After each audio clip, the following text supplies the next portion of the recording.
Halo, ben Schnitzel, Avusturya'nın çıtır kahramanı. Gelin beni bu kadar özel yapan toprakları birlikte keşfedelim.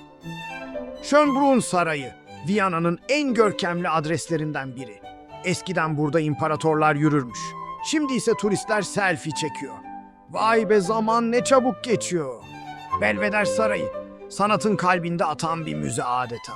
Burada sergilenen Klimt'in ünlü The Kiss tablosunu görünce aklıma çok sevdiğim limon gelir ve derin bir iç çekerim. Viyana'nın merkezinde yükselen St. Stephens Katedrali, şehrin en ikonik simgelerinden biri. Yüksekten korkmayanlar için harika bir manzarası var. Ben mi? Ben kızgın yağdan bile korkmam ki. Opera binası, Mozart'tan Strauss'a, klasik müziğin efsanelerini ağırlamış bir başyapıt. Her köşesi zarafet, her sesi tarih kokuyor. Burada yükselen alkışları duyunca yüreğim çıtır çıtır ediyor.